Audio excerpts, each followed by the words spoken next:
ప్రభు నామానికే మహిమ కలుగునుగా. కూడి వచ్చిన మీ అందరికీ, కర్మల ఆత్మీయ సహవాస సంఘ విశ్వాసులందరికీ మన ప్రభువును ఆయన ప్రియకుమారుడునైన యేసుక్రీస్తు వారి శ్రేష్టమైన నామంలో శుభములు మరియు అందరికీ వందనాలు. యోబు గ్రంథం 30వ అధ్యాయాన్ని మనం ధ్యానం చేసుకుందాం. యోబు గ్రంథం 30వ అధ్యాయం. ఇందులో ముఖ్యాంశం ఏంటంటే యోబు యొక్క బాధలు, తనకు కలిగినటువంటి దౌర్భాగ్యము ఇందులో ముఖ్యాంశంగా మనం చూడవచ్చు. మొదటి 14 వచనాల్లో ఇతరులు యోబును ఎగతాళి చేయుట మనం చూస్తాం. ఇతరులు యోబును ఎగతాళి చేయుట. ఈ అధ్యాయంలో యోబు తన గౌరవాన్ని, తన యొక్క ప్రతిష్ట మంట కలిసిపోయాయి అని బాధపడుతూ ఉన్నాడు. మునుపు అతనికి ఉన్నటువంటి వైభవం అంతా ఇప్పుడు పోయింది. ఈ సంగతులన్నీ కూడా ఈ అధ్యాయంలో తెలియపరుస్తూ తన బాధను వ్యక్తం చేస్తూ ఉన్నాడు. ఒకప్పుడు యోబు గొప్ప గౌరవ ప్రతిష్టల గల స్థానంలో ఉన్నటువంటి వాడు, గౌరవ ప్రతిష్టలు కలిగినటువంటి స్థానంలో ఉన్నవాడు. మొదటి వచనంలో అంటాడు, ఇప్పుడైతే నాకన్నా తక్కువ వయస్సు గలవారు నన్ను ఎగతాళి చేయుదురు అంటున్నాడు. వీరి తండ్రులు నా మందలను కాయి కుక్కలతో నుండుటకు కూడా తగని వారని నేను ఒకప్పుడు తలంచాను అంటాడు.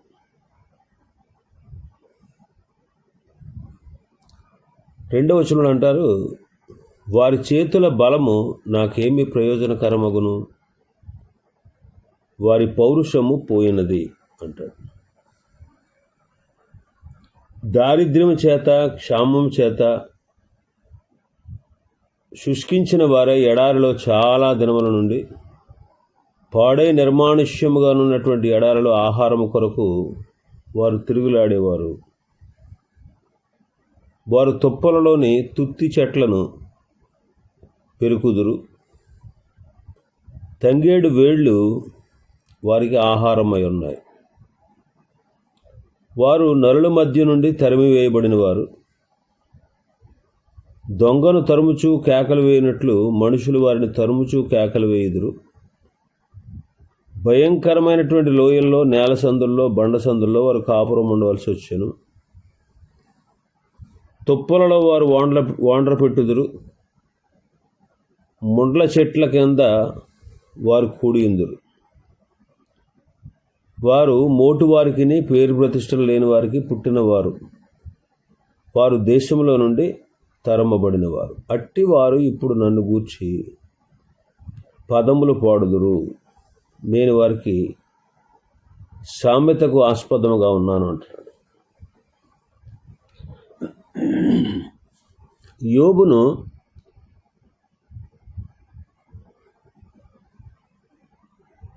తన చుట్టూ ఉన్నటువంటి పనికి మాలిన వారు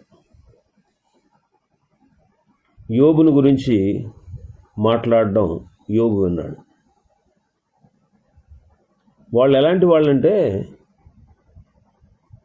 వీరి తండ్రులు నా మందలను కాయ కుక్కలతో కూడా తగని వారని నేను తలంచాను. వారి చేతుల బలం నాకేం ప్రయోజనం అంటాడంటే,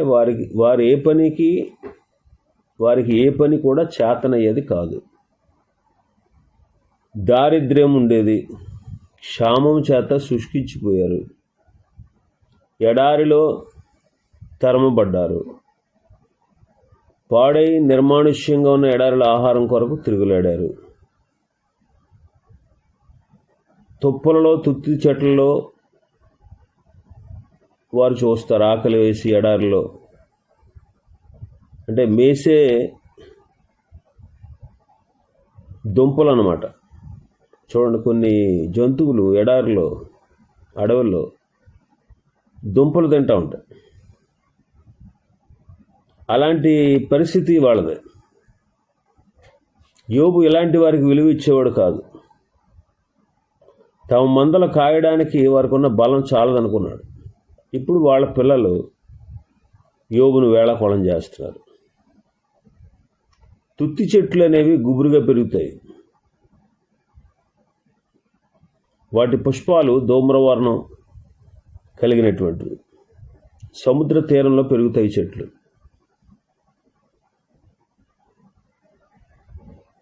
ఇది పాలస్తీనా ప్రాంతంలో పెరిగేటువంటి ఒక చేదు మొక్క అన్నమాట. సాధారణంగా గొర్రెలు ఈ మొక్కలు మేస్తాయి. ఇంకా వాళ్ళు నరుల మధ్యలోంచి తరిమి వేయబడినవారు.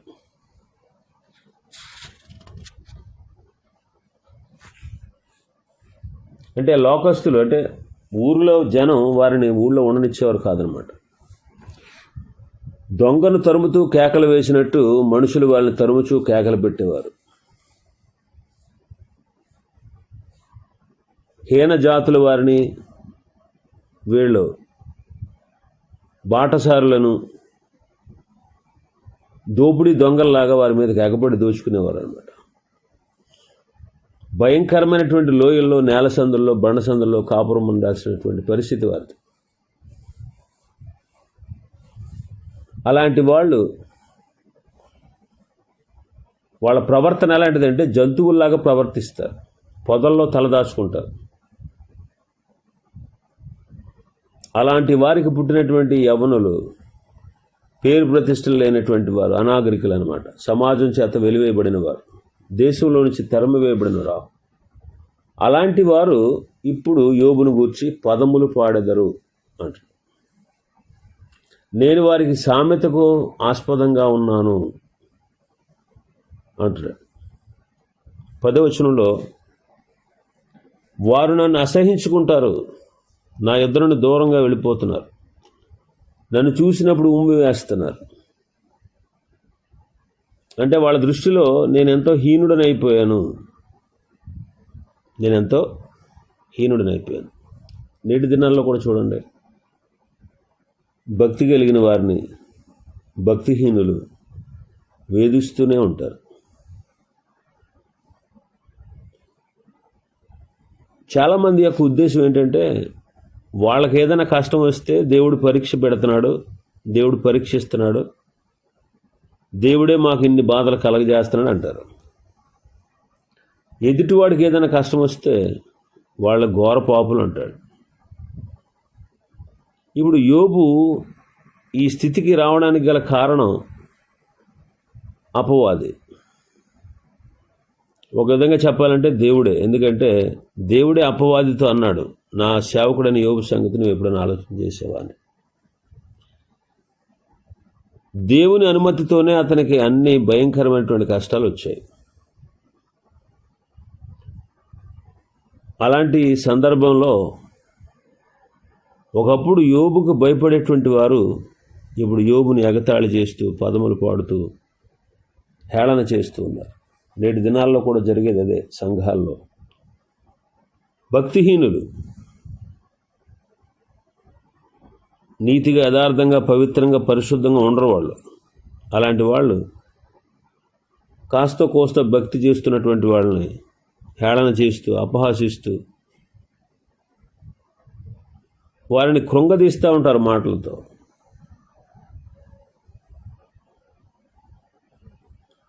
చాటున నీతిమంతుల గురించి భక్తిహీనులైనటువంటి వారు సమూహంగా కూడి మాట్లాడుతూ ఉంటారు. ఇలాంటి పరిస్థితి నేటి దినాల్లో కూడా మనం చూస్తున్నాం. ఆనాడు యోబు యొక్క పరిస్థితి ఈనాడు భక్తి గల వారికి కూడా ఉంటుంది. కాస్త కోస్తో భక్తిలో ఎదుగుతా, సేవ చేస్తా, కాస్త ముందుకు వెళుతున్నటువంటి వారిని భక్తిహీనులైన వారు వెనక లాగుతూ ఉంటారు. అలాంటివన్నీ కూడా మనం చూస్తూనే ఉన్నాం. ఇక్కడ భక్తుడు అంటాడు 11వ వచనంలో, వారి దృష్టిలో నేను ఎంత హీనుడనైపోయాను. అసలు 11వ వచనంలో చూస్తే, ఆయన నా త్రాడు విప్పినను బాధించాను, కావున వారు నాకు లోబడక కళ్ళెము వదిలించుకుని ఉన్నారు. నాకే ఎదురు తిరిగి అవమానిస్తున్నారు, నన్ను కృంగదీస్తున్నారు. నా కుడి పక్క అల్లరి మోకలేసింది, వారు నా కాళ్ళను త్రుట్టెలు చేస్తున్నారు. పట్టణానికి ముట్టడి దెబ్బ వేసినట్టు తమ నాశన ప్రయత్నం నా మీద సాగిస్తూ ఉన్నారు. వారు నిరాధారులైనా, వారికి ఆధారమే లేకపోయినా నా మార్గాన్ని వాడు పాడు చేస్తున్నారు. నా మీదకు వచ్చినటువంటి ఆపదను మరి అధికముగా వారు చేస్తూ ఉన్నారు. గొప్ప గండి గుండా జలప్రవాహం వచ్చినట్టు వారు వస్తారు, కానీ ఆ వినాశంలో వారే కొట్టుకుపోతారు అంటారు. ఇక 15వ వచనం నుంచి మనం చూస్తే, 15వ వచనం నుంచి 19వ వచనం వరకు, భీకరమైనవి నా మీద పడెను, గాలి కొట్టివేయినట్లు వారు నా ప్రభావం కొట్టివేయుదురు, మేఘం వల్ల నా క్షేమము గతించిపోయాను, నా ఆత్మ నాలో కరిగిపోయినది, ఆపద్దిన వల్ల నన్ను పట్టుకున్నాను, రాత్రి వేళ నా ఎముకలు నాలో విరగొట్టబడుచున్నట్లున్నవి, నన్ను బాధించి నొప్పులు నిద్రపోవు, మహారోగ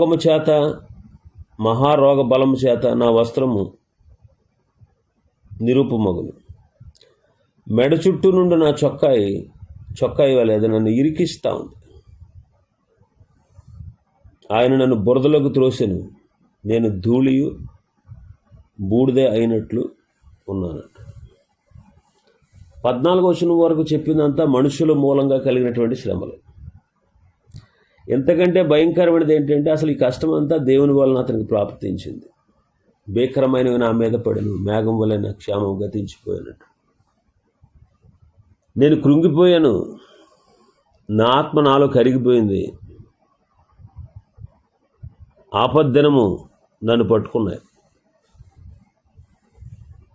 యోబుకు మానసికంగా కూడా ఎంతో శ్రమ,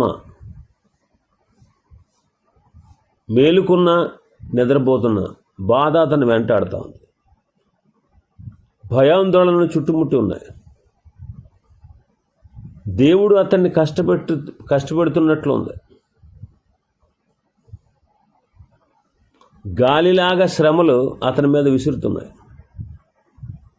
అతడు సొమ్మసిల్లిపోతున్నాడు, ఆపదలో చిక్కుబడిపోయాడు. అతని ఎముకలు అతనిలో విరగ్గొట్టబడినట్లుంది. రాత్రిపూట ఎముకల్లో పోట్లు ఉధృతమవుతూ ఉన్నాయి. నిద్ర పట్టట్లేదు. ఒకవేళ కొంచెం సేపు నిద్రపెట్టిన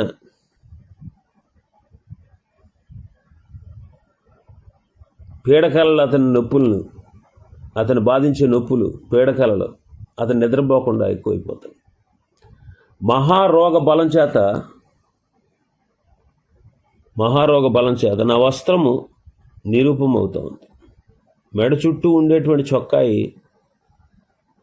ఎలాగైతే బిగబట్టినట్టు ఉంటుందో అలాగా అతని రోగం అతను ఇరికిస్తూ ఉంది.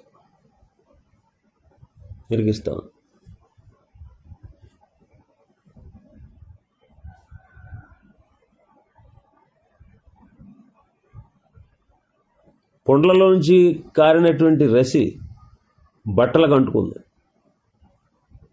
చీము, నెత్తురు, మరకలతో బట్టలు ఆ రంగు మారిపోయారు. దుర్వాసన కొడతా ఉంది. అలాగా తన వేసుకున్న చొక్కా అతన్ని బిగిసి వేసేటట్టు చేస్తూ ఉంది.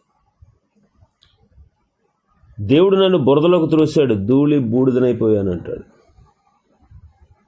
అంటే అసహ్యంగా, ఇతరులకు అభ్యంతరకరంగా అయిపోయాను, నన్ను అందరూ చేదరించుకుంటున్నారు అంటున్నాడు. ఒక విషయాన్ని మనం గమనిస్తే, ప్రస్తుత పరిస్థితి, ఒకప్పుడు పరిస్థితి యోబుది గొప్పదే. ప్రస్తుత పరిస్థితి అందరికీ హేళనగా, అపహాస్యాస్పదంగా, నిందాస్పదంగా, అవమానించేదిగా, కృంగదీసేదిగా, హేళనకు ఆస్పదంగా ఉన్న అతని జీవితం మరలా మునుపటి కంటే అధికమైనటువంటి బలము ఆశీర్వాదం పొందుకున్న తర్వాత అతని స్థితిగతులు మారిపోతాయి. కానీ ప్రస్తుత పరిస్థితి అతన్ని అంత ఇబ్బందికరంగా ఉంచుతూ ఉంది. దేవుని బిడ్డలైనటువంటి శ్రోతలు గమనించాలి ఏంటంటే, మనకున్నటువంటి ఔన్నత్య స్థితి పడిపోయిన, మన కష్టాల్లో, శ్రమల్లో, శోధనలో, బాధల్లో, ఇబ్బందుల్లో, ఇరుకుల్లో, పోరాటాల్లో, నిందల్లో, అవమానాల్లో, హేళనకరమైన పరిస్థితుల్లో మునిగిపోయిన మరలా తిరిగి లేపి నిలబెట్టగలిగినటువంటి శక్తి గల దేవుడు మన దేవుడు. ఇప్పుడు మాట్లాడుతున్నటువంటి వారందరి నోళ్ళు ఒక దినాన మూయించగలడు. ఇప్పుడు నేను కష్టపడుతున్నటువంటి శ్రమ బాధలు పెడుతున్నటువంటి ప్రజల్ని తెల్లపోయేలాగా చేయగలడు. అది మన దేవుని యొక్క గొప్పతనం. ఎందుకంటే మనం నమ్ముకున్నటువంటి దేవుడు అంతటి గొప్పవాడు. 20వ వచనం నుంచి 25వ వచనం వరకు మనం చూస్తే యోబు దేవునికి మొరపెడతాడు. 20వ వచనంలో అంటారు, నీకు మొరపెట్టుచున్నాను, అయితే నీవు ఉత్తరమేమీ ఇయ్యకున్నావు. నేను నిలుచుండగా నీవు నన్ను తేరి చూస్తున్నావు. నీవు మారిపోయి నా ఎడల కఠినుడు అయిపోయావు. నీ బాహుబలం చేత నన్ను హింసించుచున్నావు అంటున్నాడు. గాలి చేత నన్ను లేవనెత్తి గాలి ద్వారా నన్ను కొట్టుకుని పోజేయుచున్నావు. తుఫాను చేత నన్ను హరింపజేస్తున్నావు.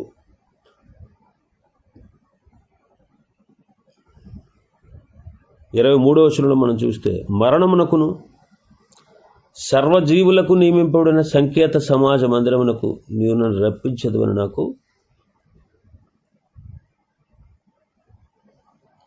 తెలుసు అంటున్నాడు.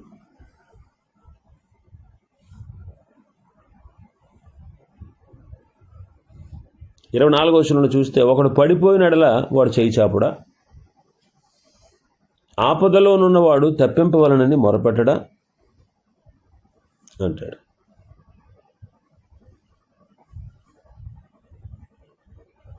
ఎవరైనా పడిపోతే చేయి చాపుతారు కదా, ఆపదలో ఉన్నవారు తప్పించాలని మొరపెడతారు కదా అంటాడు.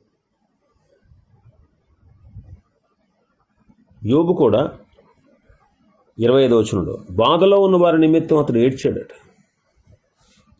దరిద్రుల నిమిత్తం దుఃఖపడ్డాడు, వారి మీద సానుభూతి చూపించాడు.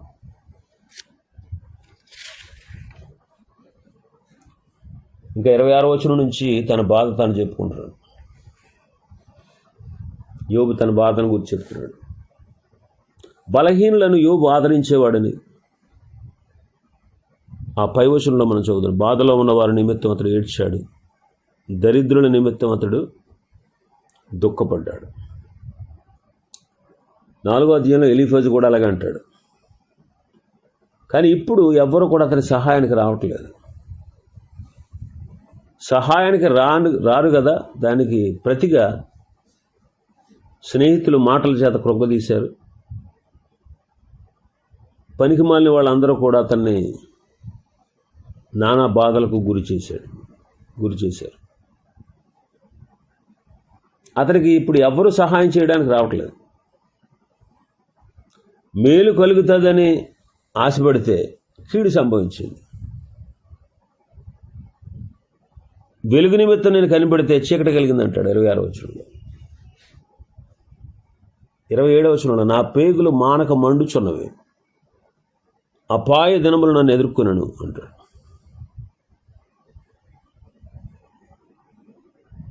రోజంతా అపాయమే. సూర్యుని ప్రకాశం లేక వ్యాకులు పడుచు నేను సంచరించాల్సి వచ్చింది. ఎండ దెబ్బ లేకుండానే నేను కమిలిపోయాను. నేను సమాజంలో నిలబడి మొరపెడుతున్నాను.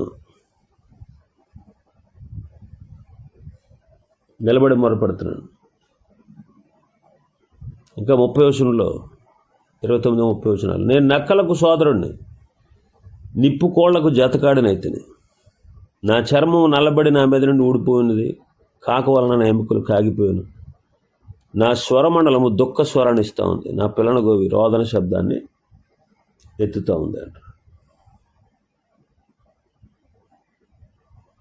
విలాపము, రోదన, ఏడుపు, పెడబొబ్బలు, ఇది ప్రస్తుతపు యోబు యొక్క గాథ, యోబు యొక్క విషాద గాథ. ఆ రీతిగా తన యొక్క బాధనంతటిని వ్యక్తపరుస్తూ ఉపమానంగా చెప్పిన రెండవ భాగం యోబు ముగించాడు. ఒకప్పుడు వెనకట గొప్ప వైభవంతో నిండినవాడు, ఆ వైభవం గతించిపోయి ప్రస్తుతం చాలా హీన స్థితిలో ఉన్నాడు.